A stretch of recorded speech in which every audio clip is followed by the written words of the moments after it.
ಇದು ಭಾರತೀಯರ ಎದೆ ಉಬ್ಬಿಸುವಂತಹ ಸುದ್ದಿ. ಕೇಂದ್ರ ಸರ್ಕಾರದಿಂದ ಅತಿ ದೊಡ್ಡ ಘೋಷಣೆ. ಜಪಾನ್ ಹಿಂದಿಕ್ಕಿದ ಭಾರತ ಪವರ್ಫುಲ್ ದೇಶ ಎಂದು ಸಾಬೀತು.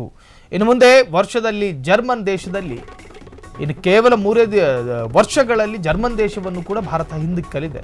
ಜಪಾನ್ 0.6ರಷ್ಟು ಸ್ಪೀಡ್ನಲ್ಲಿದ್ದರೆ ಭಾರತ 8.2ರಷ್ಟು ಸ್ಪೀಡ್ನಲ್ಲಿದೆ. ಜಪಾನಿಯರ ವರ್ಷದ ಆರ್ಥಿಕ ಆದಾಯ 31 ಲಕ್ಷ ರೂಪಾಯಿ ಆದರೆ ಭಾರತೀಯರ ಆದಾಯ ಮಾತ್ರ 2.6 ಲಕ್ಷ. ಈ ವಿಚಾರದಲ್ಲಿ ಮಾತ್ರ ಸ್ವಲ್ಪ ಭಾರತ ಡೆವಲಪ್ಮೆಂಟ್ ಆಗಬೇಕು.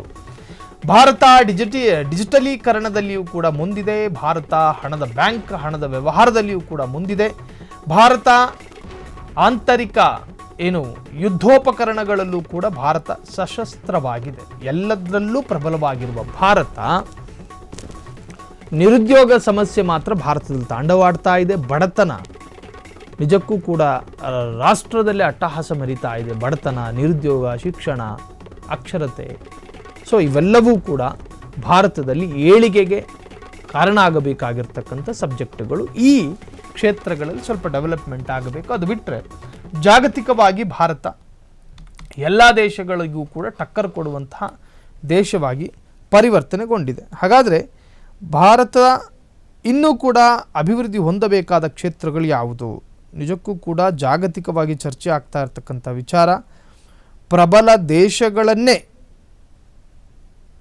ಹಿಂದಿಕ್ಕಿದ ಭಾರತ ಒಂದಷ್ಟು ವಿಚಾರಗಳಲ್ಲಿ ಮಾತ್ರ ಭಾರತ ಡೆವಲಪ್ಮೆಂಟ್ ಆಗಬೇಕಿದೆ.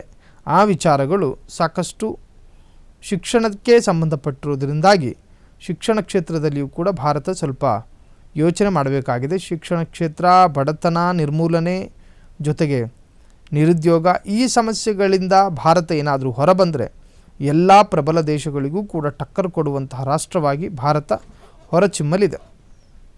ಇನ್ನು ಭಾರತಕ್ಕೆ ಸಾಕಷ್ಟು ರಾಷ್ಟ್ರಗಳು ಕೂಡ ಈಗಾಗಲೇ ಬೆಂಬಲವನ್ನು ಕೂಡ ಸೂಚಿಸಿದೆ. ಪ್ರಬಲ ದೇಶಗಳ ಪೈಕಿ ಅನೇಕ ಪ್ರಬಲ ದೇಶಗಳು ಕೂಡ ನಾವು ನಿಮ್ಮ ಜೊತೆ ಇದ್ದೀವಿ, ಭಾರತವನ್ನು ಅತ್ಯಂತ ಸಮರ್ಥವಾಗಿ ಭಾರತದ ಜೊತೆ ನಾವು ಇರ್ತೀವಿ ಅಂಥೇಳಿ ಭರವಸೆಯನ್ನು ಕೂಡ ಭಾರತ ಕೊಟ್ಟಿರುವಂತಹದ್ದು. ಒಟ್ಟಾರೆ ಭಾರತ ಮುಂದೆ ನುಗ್ಗುತ್ತಿದೆ. ಭಾರತೀಯರ ಎದೆ ಉಬ್ಬಿಸುವ ಸುದ್ದಿ ಇದು. ಕೇಂದ್ರ ಸರ್ಕಾರದಿಂದ ಅತಿ ದೊಡ್ಡ ಘೋಷಣೆ. ಜಪಾನ್ ಹಿಂದಿಕ್ಕಿದ ಭಾರತ ಪವರ್ಫುಲ್ ದೇಶ ಎಂದು ಸಾಬೀತು. ಇನ್ನು ಮುಂದೆ ವರ್ಷದಲ್ಲಿ ಅಂದರೆ ಇನ್ನು 3 ವರ್ಷದಲ್ಲಿ ಜರ್ಮನ್ ದೇಶವನ್ನು ಹಿಂದಿಕ್ಕಲಿದ್ದೇವೆ. ಜಪಾನ್ 0.6ರಷ್ಟು ಸ್ಪೀಡ್ನಲ್ಲಿದ್ದರೆ ಭಾರತ 8.2ರಷ್ಟು ಸ್ಪೀಡ್ನಲ್ಲಿದೆ. ಜಪಾನಿಯರ ವರ್ಷದ ಆರ್ಥಿಕ ಆದಾಯ 31 ಲಕ್ಷ ರೂಪಾಯಿ ಆದರೆ ಭಾರತೀಯ ಆದಾಯ 2.6 ಲಕ್ಷ ಅಷ್ಟೇ.